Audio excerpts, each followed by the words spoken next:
Thank you. Thank you for introduction, and thank you for inviting me here, the opportunity to give a talk. So I'm interested in cancer, and Dr. Yanagira talked a lot of aging-associated diseases, and cancer is actually also a disease developed by the function of age. Here I'm showing just a colorectal cancer. So the case here, very, very tight association with cancer for those development. And this is not only colorectal cancer, it's also so many of the cancers like this. And those are the ones which develops with genomic instability like this, either chromosomal instability or microsatellite instability. You might not know, so I'm going to just a bit explain microsatellite instability, which is the instability in microsatellite locus, which is a repeat of 3 bases. And those are in those cancers are actually changing quite frequently. And those are actually localized in the common fragile site, which is the hotspot of genomic rearrangement as well. So actually, those two are quite associated. And those actually are also quite different from the infertile tumors. So those are definitely the cancers associated with aging. So the reason I believe is why those cancers are associated with aging. Probably as a reason of the accumulation of unrepairable DNA damage, which is reported by Bill Bonner's group in 2004.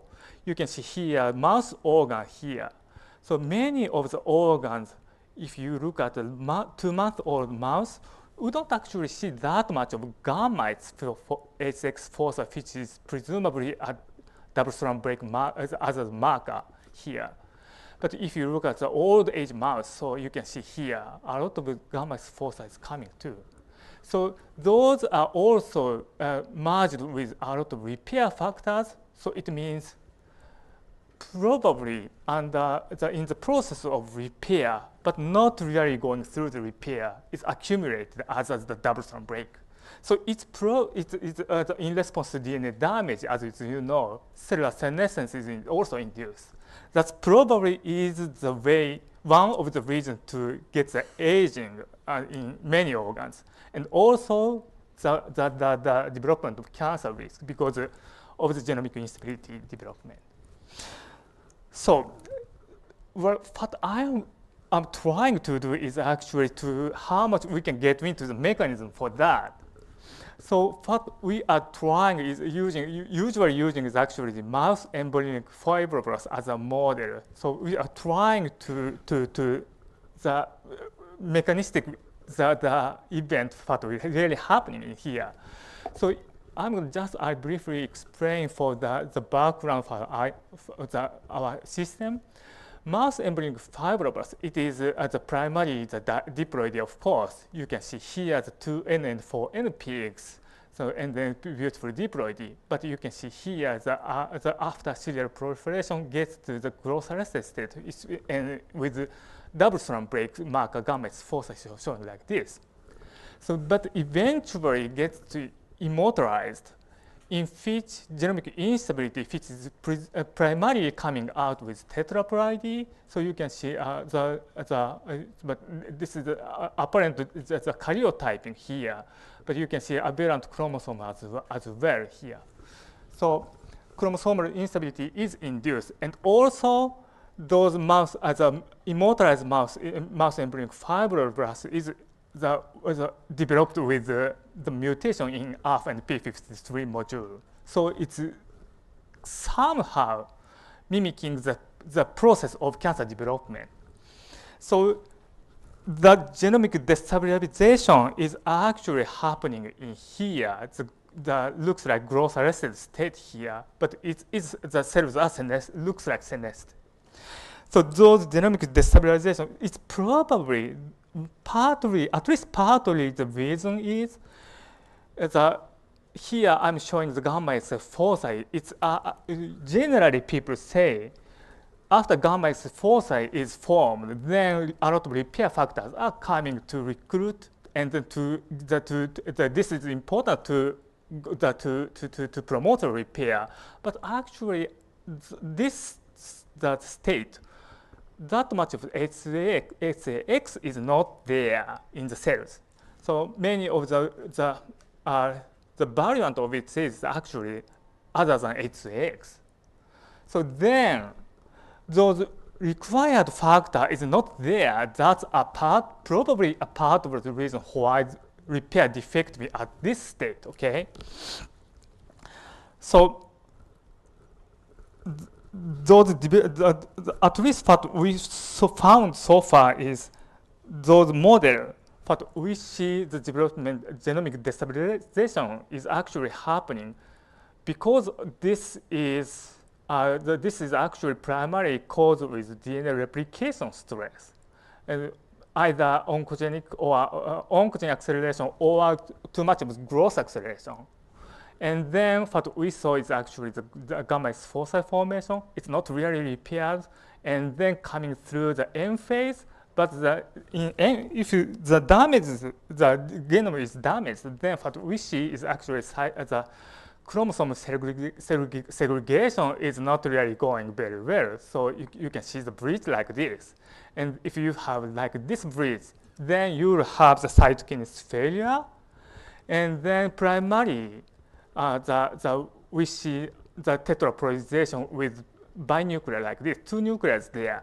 Those are the one which accumulate at this state, okay? And then the mature form of the tetraploid is actually single nuclear, and then eventually gets the RP3 module mutated, immortalized mesh like this. So actually coming out of the environmental senescent cells, the immortalized cells are coming like this, the colony. And then those are the one which acquires the growth activity and then becoming predominant like this. So, okay, so, but what we really have to ask is here, the cancer is a disease that developed because of the oncogenic mutations. So he is actually the Vogelstein brought up recently a really important issue. What he is saying is if you look at the cancer mutations, you can categorize anyway 3 ways.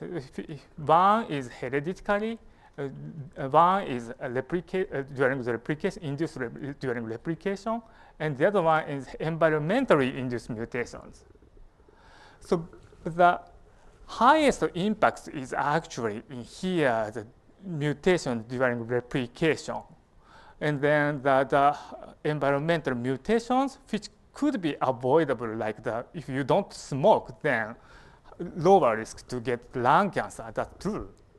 But otherwise, if the replication, the mutations are induced during replication, then the mutations are by accident, like we cannot really avoid. That's what he brought up the issue.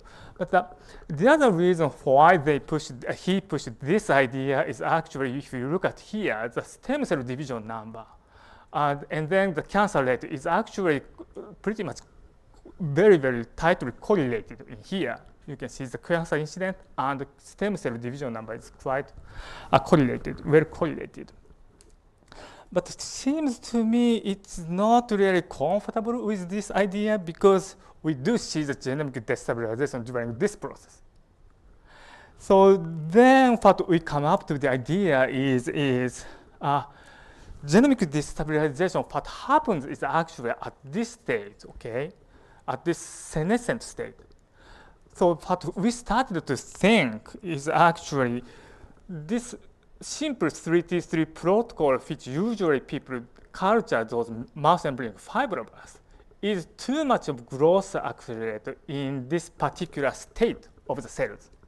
So then what we did is tested is simply just serum starved once in 3 days, okay? This is actually enough to block the immortality development. And also, if you look at here, the genome, keeping the very, very beautiful diploidy. So it's actually the immortality development of the in MEF model. At least we can see very tight association with genomic destabilization. So then what we started to try is how it looks like in mutation, okay? And the association of mutation, because immortalized MEFs are actually mutated in RP3 module, maybe its mutation is induced with genomic destabilization. That's what we the hypothesized, okay? Then what we use is actually the mismatch repair deficient MEFs for that, because mutation rate is quite high in this model. And then what we observed is actually initially growth curve is not that much different. But if you look at here, the genomic destabilization, immortalized MEF of the mismatch repair proficient background, you see tetraploidization and chromosomal instability like this. But if you look at the mismatch repair deficient MEFs here, showing preserving the very beautiful diploidy, so it is chromosomal is stable. But if you look at here, microsatellite loci here, locus, then what we see is the peak shift from this to here.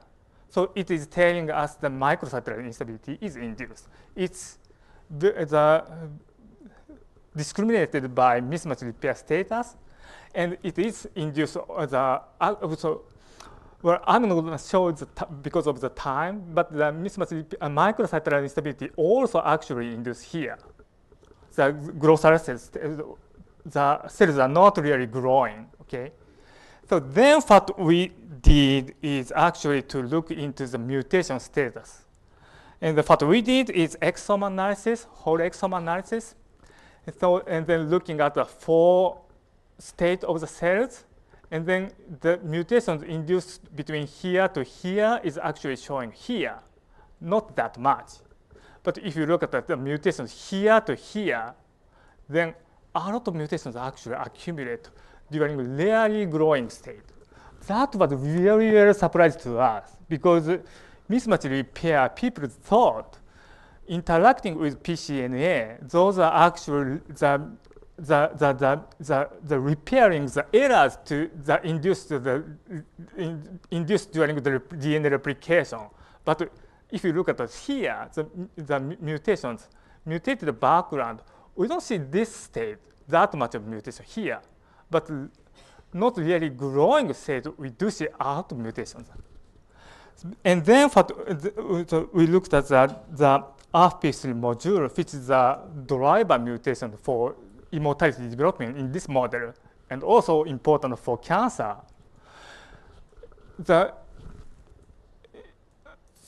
And then here, I'm showing the CDKN2A gene locus, which encode ARF, okay? If you look at here, exome signals in here, we actually completely lost the ARF locus signal in here in immortalized state, which means this locus is deleted between here to here, okay? And then we also looked at the p53 DNA bind domain, which is a major mutation in p53 in human cancers. And we're actually other clones, okay? And then what we saw is a lot of mutations in the induction in here, that's right away the immortalized state, okay? So it's actually the replication stress triggered mutation, hypermutation induction. It's actually the mechanism to induce cancer driver mutations, okay? So the reason why, so I'm not going to tell you that much in detail, but still, I'm going to show a bit of the data that we have so far. The conditions for the replicating state, actually the experiments that we did in here is actually prepared this growth arrested state of the cells, MEFs in here, and then depleting the serum and then releasing it to 20% FCS, thus firing replication, okay? Primarily what we see is pol delta accumulation like this, okay? So which is the firing of replication fork like this. So because the polymerase delta is the polymerase involved in replication fork. But replacing to those, other polymerases are coming, which is called TLS polymerase involved in repairs, and also very, very low fidelity polymerases. And also do not have proofreading activity, okay? So those are coming together with gamma signal accumulation and LAD51 accumulation, which means going the repair, during the repair. So the low fidelity polymerases are coming. And then the no repair background, okay? It's no proof, because no proofing. In the case of mismatch repair deficiency, no mismatch repair. It's actually the one which, the background which caused hypermutation like this. So then what we started to think, okay, so I would a bit summarize, okay, of my talk. Normal cells, after serial proliferation, cells goes to somehow, in many cases, glossal state, which don't have that much base X, which is required for the repair, efficient repair, but not much. That background and the oncogenic stress, I would say the too much of growth acceleration. So then what we get is actually the replication stress. That's a triggering event of the genomic destabilization, including chromosomal instability as well as the microsatellite instability. That is the one which triggering the mutation, hypermutation, including hypermutation, and also the mutation that drive cancer development. And then the other thing, which is good, because if the mutations are spontaneously induced during the normal replication, we cannot really avoid because it's induced by chance. But if this is the case to induce the mutation to drive cancer, so then we might can have chance to block, because if we could maintain genome, okay? Well, I thought this is a very important issue. So, well, the question now, what we have to ask is how, right? So then what we did is actually just try the double-strand break. What will happen to repair, okay? Because even double-strand break cannot repair in this cellular state. And then what we compared is the primary growing state and quiescent state. This state, we don't have H2X signal here. But if you try the treat with neocarcinostatin, which causes double-strand break, it's a radiomimetic damaging agent, okay? We now see gamma exposure like this. The real question what we have to ask is here, what will happen if you don't have H2X? Now actually expressing H2X, now showing gamma exposure like this. It happened within 30 minutes. Well, actually even 15 minutes reduces the protein expression. That's really surprising because so fast, quick response, okay?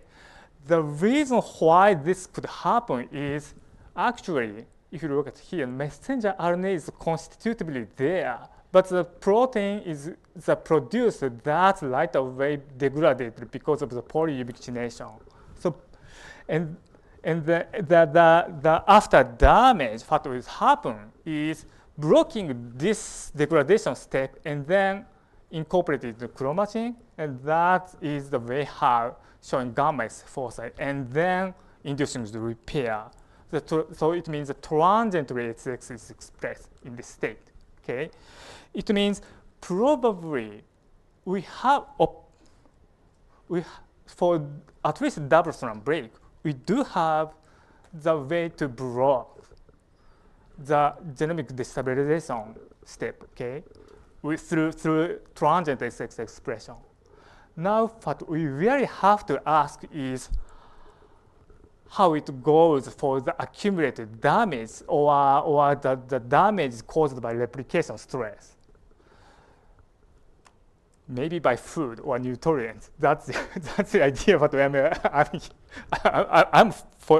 here for that reason. And well, okay, so I know many people are specialists for nutrients. I'm embarrassing to talk here, but what I would say is the things that we could take from food. Okay. The reason why I thought is because of the data of this. This is just an epidemiology data, but if Japanese women don't get that much of the breast cancer compared to European people and American people. That is very, very known. But if you look at the Hawaiian immigrant Japanese, it's actually almost same level of American people. So it means it's not race. It's not genetic reason, okay? It is probably the food. So we actually, so going back to this model, we actually have a couple of candidates. We cannot say what exactly is that, but with this treatment, it's called, well, because we cannot tell the compound because of the patent reason. But anyway, we don't see the immortality development. In this case, we actually do see the stable diploid genome. So its genomic instability development is completely blocked in here. And in this state, we don't see gamma foci that much of the level in here. So the mechanistically what happens is actually, well, as expected, at least transiently expressing HCX here like this. And the gamma foci, if you look at after 24 hours, the level is a little bit goes down like this. So if you look at here, okay, a little bit more better to see the gamma foci like this. So this is control, okay? But if you look at here, gamma foci is less and less like this. So actually, we can reduce the risk to get genomic destabilization. So okay, this is my final slide. Well, what I would say is probably we probably have the way to reduce the risk of cancer. That's what I feel. Well, I'm not sure how much I convinced to you, but yeah, that's what we are trying now. And I have only showed the in vitro data, but we are now trying the mouse model with Dr. Shirakawa. He shared for me. That's what we are trying now. Thank you.